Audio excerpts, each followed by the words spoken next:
La panique et l'effroi dans une rue de Dubaï hier soir. Cet immeuble résidentiel vient d'être touché par un drone iranien. La course des passants pour se mettre à l'abri. Ici, des habitants réfugiés dans un parking.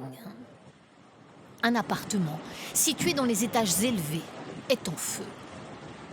Selon la télévision iranienne, ce sont les militaires américains qui auraient été visés. Ce site d'information proche du régime iranien explique que cet immeuble leur servirait de refuge. Sur le sol, les débris du drone iranien qui a frappé. Dubaï a connu plusieurs fortes explosions hier soir et des alertes ce matin. Nous avons pu joindre une Française qui vit dans cette ville depuis 3 ans.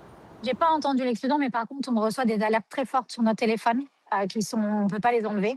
Donc, forcément, on est réveillés toutes les nuits. Je crois qu'il y a eu deux alertes cette nuit qui m'ont réveillée. Enfin, tard hier soir et dans la matinée ce matin, ouais. Après, comme je vous dis, il y a des jours où on entend moins d'explosions et ça, on a l'impression qu'on peut vivre un peu normalement.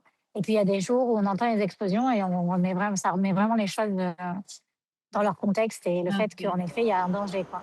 Ce restaurateur français, installé à Dubaï, relativise le danger. Il n'a pas l'intention de partir. On va s'en sortir, de toute façon, les Émirats feront en sorte qu'on s'en sorte comme ils ont toujours fait. Donc voilà, on attend, et puis ça va se calmer de toute façon. Au consulat français, les résidents font leurs démarches habituelles et le consul gère au mieux leurs angoisses. 60 000 résidents français à Dubaï. La crise est sérieuse, complexe et puis évolutive.